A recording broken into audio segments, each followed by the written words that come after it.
করেন যখন একজন ব্যক্তি শিক্ষাগত যোগ্যতা কিংবা তার শিক্ষা অবদান এইটা নিয়ে যখন আলোচনা হয়, ওইখানে আপনি মরহুম হুজুর কেবলা রহমাতুল্লাহ আলাইহি, আল্লামা তালুই হুজুর আর শাহ সুফি নেসারউদ্দিন আহমদ রহমাতুল্লাহ আলাইহি বাংলাদেশের শিক্ষার দিক থেকে অগ্রগতির জন্য কি অবদান ছিল, দুই একটা মিসাল আপনি সেখানে উপস্থাপন করেন। কি ভাই কথা বলেন ঠিক না বা ঠিক? ওরা বলবো আমাদেরটা, আমরা বলবো আমাদের আস্তাব যারা ছিলেন তাদেরটা। কি ভাই কথা বলেন ঠিক না বা ঠিক? তাদের কথা বলবো। সমাজে সেবামূলক কাজ কি কি করছেন, 10 জনে করছে সেটা বলতেছে। আপনি বলেন আমাদের নেসারউদ্দিন আহমদ রহমাতুল্লাহ আলাইহি, আব্দুল সালেহ রহমাতুল্লাহ আলাইহি সমাজ সেবামূলক কাজ করে নাই? কি ভাই কথা বলেন, হাত উঁচু করে বলেন না করে নাই? তাদের কথা বলবো না কেন? মুখ বন্ধ কেন আমাদের? তারা বলতেছে, আমরাও বলি। এইটার নামই দাওয়াত, এটার নামই প্রসার, এটার নামই পরিচিতি। কি ভাই কথা বলেন ঠিক না ঠিক? তারা বলতেছে আমাদের যেই বিষয়গুলো আছে আমরা বলবো। সমাজ সেবামূলক কাজে আমাদের এই দরবারের অবদান আছে, শিক্ষার দিক থেকে আমাদের দরবারের অবদান আছে। কি ভাই কথা বলেন, আছে না নাই? আছে না নাই? বাংলাদেশের প্রতি হাসিনা দরবারের অবদান আছে না নাই? স্বাধীনতার ক্ষেত্রে দরবারের অবদান আছে না নাই? সবই তো আমাদের আছে, বলি না কেন, বলবো না কেন? এগুলো বলতে হবে আমাদের। এখন কিন্তু মুখ বন্ধ করে বসার সময়টা নাই। আমাদের সবকিছু বলতে হবে মানুষের কাছে স্পষ্ট করে, আমরা কারা, আমাদের পরিচয় কি, আমাদের সিলসিলা কি, আমাদের আদর্শ কি, আমাদের সংগঠন কি, এই সংগঠন চায় কি, আর এই সংগঠন মানুষকে কি হয়, কি করে, কত দূর নিয়ে যায়, এগুলো মানুষের সামনে স্পষ্ট করতে হবে। কারণ মানুষ এখন চায়, দলিল চায়, আদিল্লা চায়, তারা প্রমাণ চায়। কি আমাদের এই সিলসিলার প্রমাণ আছে না নাই? কথা বলেন এখন আছে না নাই? এই হাসিনা দরবার কি কোরআন সুন্নাহর বাহিরে? হ্যাঁ বাবাজিরা আমার, এখন বর্তমান সময়ে আরেকটা বিষয় যেটা আউলিয়া ইকরামের জীবনী শুনতে অনেকের খুব কষ্ট লাগে। কি ভাই কথা বলেন না কেন? কষ্ট লাগে না? বুজুর্গদের জীবনী শুনলে বললে এরা বলে কি বাপ দাদাদের কিসসা বলে। কি ভাই কথা বলেন না কেন? বলে কি বলে? বলে বাপ দাদার কিসসা বলতেছে, পীরের কিসসা বলতেছে। বলে কি এগুলো কি কোরআন হাদিসে আছে না? এগুলো কেন কোরআন হাদিস দিয়ে বল? আচ্ছা আমি বলি, কোরআন হাদিসে কি কারামতের কথা নাই? কি কথা বলেন, আছে না? আছে। তা কারামতের কথা যদি কোরআনে থাকে, তা সেই ক্ষেত্রে আমি যদি কোন আল্লাহর ওলির জীবনের একটা ঘটনা যেটা কোরআন সুন্নাহ মোতাবেক তার জীবনের সাথে মিলে যায়, কোরআন হাদিস যেটা সাপোর্ট করে, সেই ধরনের ঘটনা আমি যদি বলি, সেটাকে কোরআন সুন্নাহর বাহিরে বলা হবে? এই কথাটা তো বুঝাইতে হবে। এই কথাটা তো তাকে বুঝাতে হবে যে না, আমি কোরআন হাদিসের বাহিরে বলিনি। এই কারামত এটা তো কোরআন এবং সুন্নাহর সমর্থিত, আমি তো এটা বলতে পারি। আর কেন বলি? একজন বুজুর্গ ব্যক্তির জীবনে আলোচনা করা হয় কেন? যাতে করে তার জীবন থেকে একটু শিক্ষা নেওয়া যায়। কি ভাই কথা বলেন ঠিক না? ঠিক। তার জীবনী থেকে যাতে একটু শিক্ষা নেওয়া যায়। সাহাবীদের জীবনী আমরা বলি কেন? নবীদের জীবনী আমরা বলি কেন? এতে ঈমান তাজা হয়। কি ভাই কথা বলেন ঠিক না? ঠিক। এর ভিতরে মানুষের জন্য, মানুষের জন্য অনেক উপদেশ আছে, অনেক নসিহত আছে। তাদের জীবনের ভিতরে, তাদের জীবন কর্মের ভিতরে, তাদের আদর্শের ভিতরে মানুষের জন্য, আমাদের জন্য অনেক শিক্ষণীয় বিষয় আছে। এজন্যই মানুষের জীবনে আলোচনা করা হয়, আউলিয়া ইকরামের জীবনী আলোচনা করা হয়, তাদের নীতি আদর্শের কথা মানুষকে বলা হয়। কেন? তার জীবনে শুনে আমার ভিতরে যাতে একটু অনুতপ্ত আসে, যাহারে অমুকে সেও তো আমার মতো ছিল, কিন্তু দেখো আমলের কারণে সে কত দূর আগায় গেছে, আমাকেও একটু আমলি হওয়া উচিত, আমাকেও আমলের দিকে নিজেকে এগিয়ে নেওয়া যাওয়া উচিত, আমি একটু আমলি হতে চাই। এই ধরনের একটা মাত্রা তার ভিতরে যেন তৈরি হয়, এই জন্য আউলিয়া ইকরামের জীবনী আলোচনা করা হয়। আরেকটি বিষয় হচ্ছে এই আল্লামা শাহ সুফি আবু জাহর সালেহ রহমাতুল্লাহ আলাইহি, শাহ সুফি নেসারউদ্দিন আহমদ রহমাতুল্লাহ আলাইহি, তারা কি সুন্নাতের উপরে ছিলেন কি ছিলেন না? কি কথা বলেন না কেন? ছিলেন কি ছিলেন না? ছিলেন। সুন্নাতের উপরে ছিলেন, হক্কানি পীর ছিলেন, এবং তারাই বাংলাদেশের সংস্কারক ছিলেন। কি ভাই কথা বলেন ঠিক না? ভাই ঠিক। সমাজের রন্ধ্রে রন্ধ্রে ঘুরে ঘুরে যত জায়গায় সমস্যা ছিল তারা মানুষের কাছে বলেছেন, সরকারের কাছে বলেছেন, বিবেকবান মানুষের সামনে সেটা উপস্থাপন করেছেন, সেটা বাস আল্লাহর হুকুমে সেটা পাশও হয়ে গেছে।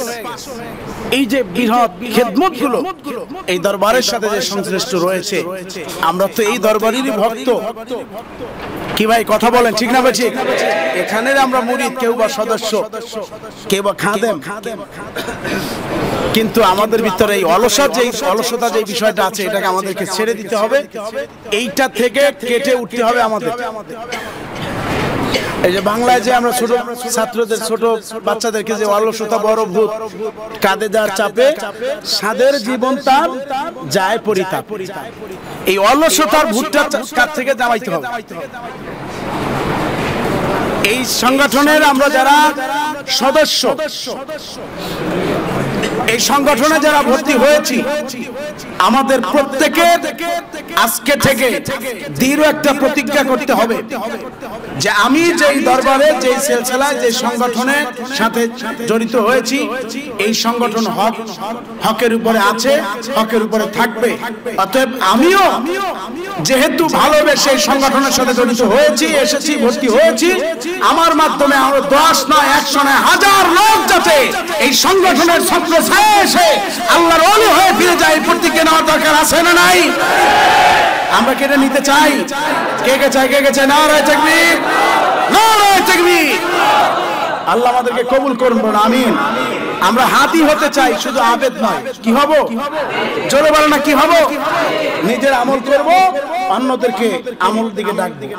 নিজেরা সংগঠনে ভর্তি হয়েছি, অপরকেও কিভাবে এই সংগঠনের ছত্রছায়ায় আনা যায় সেই ধরনের চেষ্টা আমাদের করতে হবে। মুখের লজ্জা, এটাকে বাদ দিতে হবে।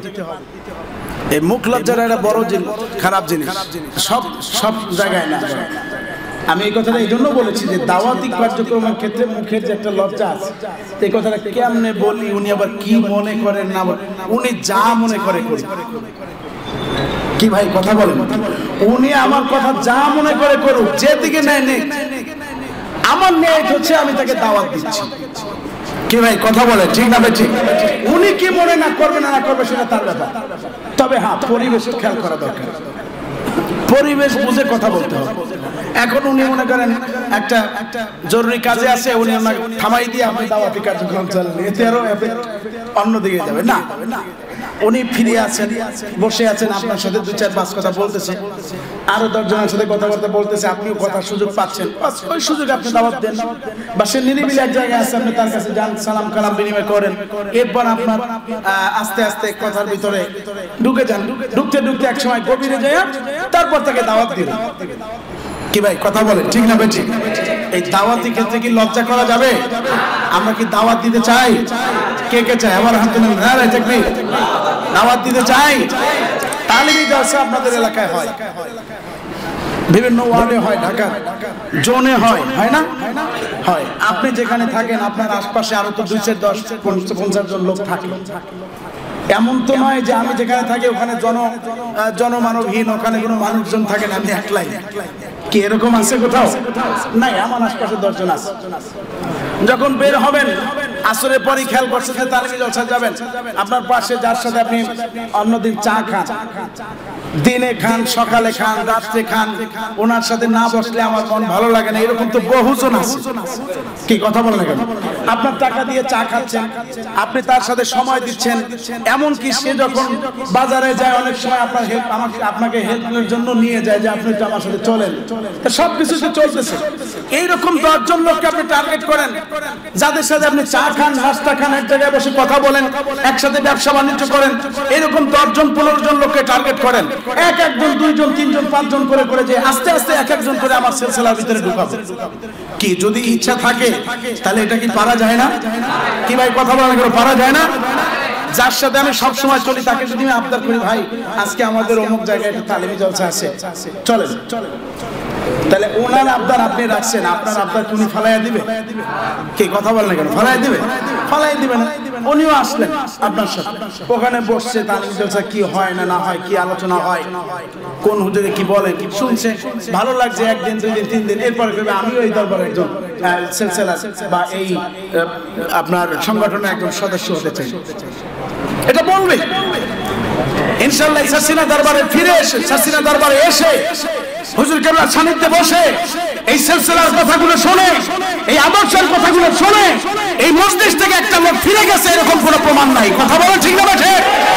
আস্তে আস্তে হবেই, আজকে না হবে কালকে, কালকে না হবে পরশু, পরশু না হবে 2 বছর পরে হবে, কিন্তু তারপর আমার দাওয়াত বন্ধ থাকতে পারবে না। আমি তাকে আনবই আনবো, যে কোনো প্রচেষ্টায় হোক, যেভাবে কায়দায় হোক।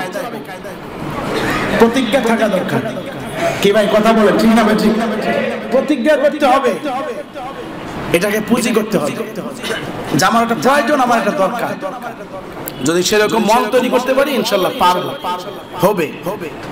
রাসূল পাক সাল্লাল্লাহু আলাইহি ওয়াসাল্লামের দাওয়াতি কার্যক্রমের দিকে আপনি তাকান, কতবার আবু জাহেলের কাছে কি দাওয়াত নিয়ে একবার আর দুইবার গেছে? কি কথা বলেন না, একবার আর দুইবার, শত শতবার, প্রত্যেকবারই ফিরে গেছে। আল্লাহ তার হেদায়েত রাখে নাই, হেদায়েত হয় না, কিন্তু নবীজি তো তার দাওয়াত বন্ধ করেননি। কি করছেন? এরকম আছে যে অমুকের কাছে গেছে, নবীকে কষ্ট দিয়েছে, আর ধারে কাছেও যায় নাই, ওর বাড়ির দায়িত্ব নবীজি জানে, এরকম কোনো প্রমাণ আছে? নাই। বারবার দিয়েছে, বারবার গেছেন, কেউ তাকে আল্লাহ হেদায়েত দিয়েছেন, নবীজির হাতে হাত দিয়ে সাহাবীর অন্তর্ভুক্ত হয়ে গেছেন। আর কারো কপালে হেদায়েত আল্লাহ লিখে নাই, শতবার নবীজি যাওয়া সত্ত্বেও হয় নাই। আমাদেরও কথা থাকবে এইটা যে আমরা যাকে দাওয়াত দিব তাকে হেদায়েতের নিয়তে দেব। আমি নিয়ত করতেছি যে দিনের দাওয়াত আমি তাকে দিচ্ছি, হক সিলসিলার দাওয়াত আমি দিচ্ছি, সে কবুল করবে কি করবে না সেটা তার ইখতিয়ার, কিন্তু তাই বলে আমার কাজ, কার্যক্রম, আমার কাজ যেটা সেটা তো আমি বন্ধ রাখতে পারি না। আমার কাজ দাওয়াতি কার্যক্রম। কি ভাই কথা বলেন ঠিক না ভাই ঠিক? এটা আমাকে চালাইয়েই যেতে হবে। বাবা জিনা আমার এই জন্যই হুজুর কেবল আমাদেরকে তালিমি জলসার প্রতি বিশেষভাবে গুরুত্ব দিয়ে থাকেন, বুঝিয়ে থাকেন। আসা উচিত, বসা উচিত, হুজুর কেবল সান্নিধ্যে বসলে আসলে ইনশাআল্লাহ একদিন না একদিন আল্লাহ আপনাকে আমাকে কবুল করবে, এই আশা আমাদের আছে না নাই? কে কবুল করবে কি না করবে সেটা তার ইখতিয়ার। কি ভাই কথা বলেন ঠিক না ভাই ঠিক? আমার দাওয়াতি কার্যক্রমকে আমি বন্ধ রাখবো? কি ভাই কথা বলেন, বন্ধ রাখবো? আমার সিলসিলা হক, এই বিশ্বাস আমাদের আছে? কার কার আছে হাত তুলেন। নারায়ে তাকবীর। আমার সংগঠন হক সংগঠন, এই বিশ্বাস আমাদের আছে। অতএব হকের দাওয়াত চলবেই চলবে, এটা বন্ধ থাকতে পারে না, এটা বন্ধ থাকতে পারে না। আর ইনশাআল্লাহ হকের দাওয়াত যদি সঠিকভাবে কাউকে দেওয়া যায়, আমার মনে হয়, আমার বিশ্বাস, সেও প্রত্যাখ্যান করবে না। সাইয়েদনা হযরত ওমর ইবনুল খাত্তাব রাদিয়াল্লাহু তাআলা এর জীবনী তো সবাই জানে যে ইসলামের প্রাথমিক যুগে তার অবস্থাটা কি ছিল, আবার যখন মুসলমান হয়েছেন তখন তার অবস্থাটা কি রকম হয়েছে। নবীজি তাকে বলেছেন, দাওয়াত কবুল করে নাই, সেটা তার ইচ্ছা ছিল, কিন্তু আল্লাহ পাক রব্বুল আলামিন হযরত ওমর রাদিয়াল্লাহু তাআলা এর কপালে হেদায়েত লিখেছেন, এটা তো কেউ রুদ্ধ করতে পারবে না। হযরত ওমর রাদিয়াল্লাহু তাআলা ইমাম আহমদ রাহমাতুল্লাহ আলাইহি এই হাদিস বর্ণনা করেছেন যে হযরত ওমর রাদিয়াল্লাহু তাআলা তিনি যখন মুসলমান হন নাই, তখন তার অবস্থা কি রকম ছিল।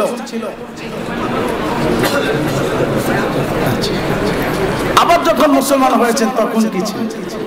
মুসলমান যখন হয়েছেন, যখন মুসলমান হন নাই তখন অবস্থা ছিল এক, আবার যখন মুসলমান হয়েছেন আল্লাহ পাক রব্বুল আলামিন তাকে এমন নিয়ামত দিয়েছেন যে নবীজি বলেছেন যে আমার পরে পৃথিবীতে কোনো নবী হবে না, যদি কেউ হয় তাহলে সে হবে কে?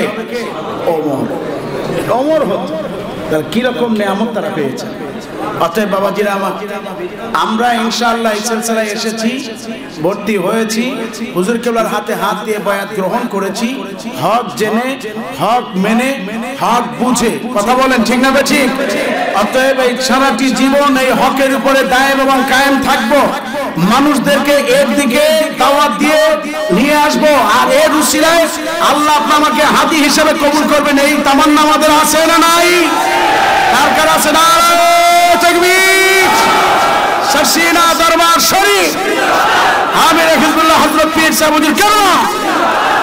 আরেকটি বিষয় হুজুরও বলেছেন, আমরা যেহেতু এই দরবারের এই সংগঠনের এক একজন সদস্য বিগত দিনে বহুভাবে বহু ফরমের মাধ্যমে কিংবা তালিকাভুক্ত হয়ে আমরা সদস্য হয়েছি, কি ভাই কথা বলেন, হয়েছি না? কিন্তু হুজুর কেবলা সেভাবে নয়, আবার নতুন যেহেতু এখন বর্তমানে প্রযুক্তি বাড়ছে, ঠিক না? এই জন্য হুজুর কেবলা চাচ্ছেন যে সারা বাংলাদেশে আমরা যারা রয়েছি জমিয়তের সদস্য সকল সদস্যকে একত্রিত করতে, সেটা জোন ভিত্তিক, থানা ভিত্তিক, জেলা ভিত্তিক এক জায়গায় নিয়ে আসার জন্য হুজুর কেবলা নতুন ফর্মুলায় একটা ফর্ম করেছেন, যেটা আমাদেরকে পূরণ করতে বলেছেন। আর এটা আপনার আমার উপকারের জন্য। অনেকে আমরা বিপদে পড়ি, বিভিন্ন ধরনের সমস্যার ভিতরে পড়ি। আমি যদি এই সিলসিলার সাথে থাকি, দেখা গেছে একটা বিপদে পড়লাম, ফোন করলো অমুকে আমাদের হাতে ধরা গেছে, কথা বুঝেন না? তখন আমি তো কোনো দোষ করিনি, আমি তো কোনো রাষ্ট্রদ্রোহী কাজ করিনি, কিংবা আমার যে সংগঠনের ভিতরে আছি এটাতে অরাজনৈতিক সংগঠন, এটা প্রমাণ করার জন্য আমার তো কিছু পেশ করতে হবে, কথা বলেন ঠিক না? তখন এটা আপনার আমার জন্য বড় একটা সাপোর্ট হবে। আর পাশাপাশি আমি যে স্থায়ী একজন সদস্য, এটারও একটা বহিঃপ্রকাশের খরচ, কি ভাই কথা বলেন ঠিক না? বেঁচে কোনোভাবেই এটাকে অবজ্ঞা করা যাবে না। হুজুর বলছেন আমাদেরকে এই ফরম সংগ্রহ করতে হবে, এটা পূরণ করতে হবে। আমরা কি রাজি আছি না নাই? আছি না নাই? নারায়ে তাকবীর। আল্লাহ আমাদেরকে কবুল করুন। হুজুর কেবলার জন্য দোয়া করবেন, বড় হুজুর, ছোট হুজুর, পীর আম্মা, শাহ মোহাম্মদ, শাহ আনা সহ সকলের জন্য দোয়া। আজকে এখানে যারা রয়েছেন ওলামা কিরাম সকলের কাছে দোয়া চাই। আল্লাহ পাক রব্বুল আলামিন হুজুর কেবলার দীর্ঘ হায়াত দারাজ করুন। হুজুর কেবলার মনে যত আশা আছে সকল আশাগুলো আল্লাহ কবুল করুন। হুজুর কেবলার মনে যত ব্যথা আছে আল্লাহ দূর করে দিন।